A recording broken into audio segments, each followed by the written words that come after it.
I was raised in a single parent household, kind of in the not the best part of town.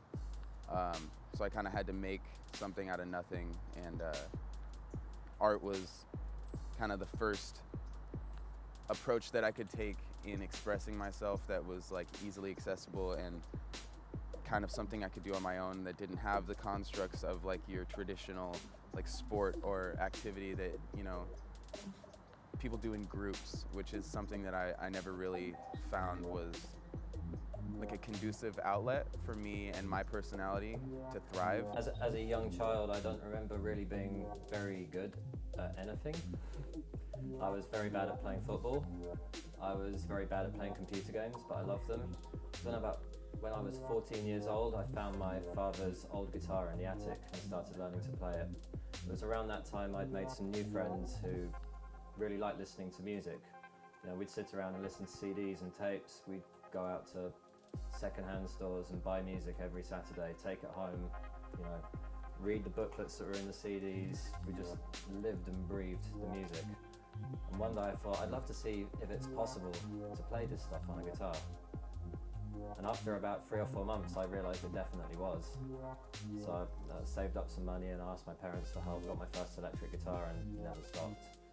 Immediately, it was very special to me because I suddenly found that there were these other people like walking among us who had these similar obsessions and similar passions.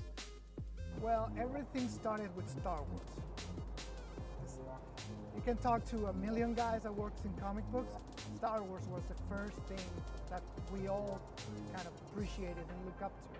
Because nowadays Star Wars is this big franchise with comic books, TV shows, video games. But back when I was a kid, it was just a movie. And it was the only movie of that level that, you know, all of the other movies look shitty next to Star Wars.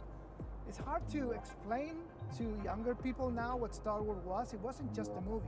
It's like older people. I remember my dad, when I was a kid, trying to explain to me what the Beatles meant for the kids in the 60s. It wasn't just a band. The Beatles were a revolution. When I was a kid, to me, Star Wars was my Beatles. To me, it was the revolution of fantasy. I would say, you know, when you jump into this business and you become a musician and you find other people to play with that are all really, they want to go for it. They want to make music their career.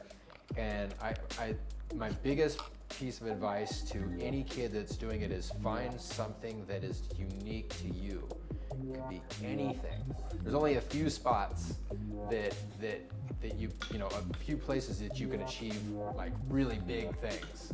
Not everyone can get there. So find your unique voice, find something that sets you apart from everyone else and work really hard. Practice, practice, practice. Play together as much as possible. Get out there and play in front of people and be friendly and be nice and make friends and network. And those are the biggest pieces. You just keep doing that over and over and over again and you're gonna get somewhere. I used to work here. So every morning when I would come into the office, I would look at this record and be reminded of how amazing talent we have in this community and how important it is for us to nurture it and to really embrace it and allow it to grow into its full potential.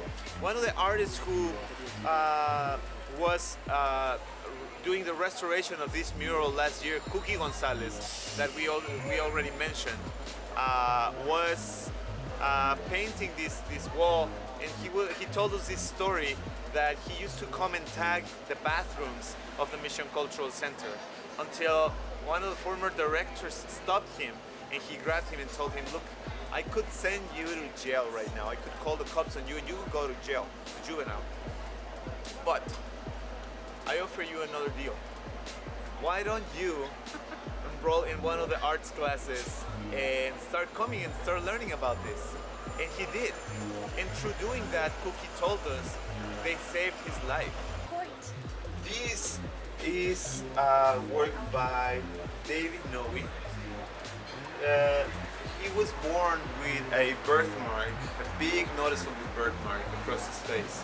So as you can imagine, he was very teased by his classmates, and he would come back home every night being super sad, and his mom would, you know, try to cheer him up by showing him photos of koi fish. He showed him this, and she told him that, you know, just like koi fish, we are all particular in our own way. That there was no fish that was, you know, identical to other ones. And he started creating these pieces using stencil work. This is to say that every artist, every technique, every mural, every piece that we have seen so far is different, and they have their unique identity and the reason why they are using this voice of street art. I really hope that through seeing the work today, the work of these many artists today, you are able to understand that there is an ongoing conversation around us in every place, in every city, in every place that we visit around the world. We're gonna be, if we pay enough attention, we're gonna be able to note and to understand the conversation, what these walls are trying to tell us, right? Yeah.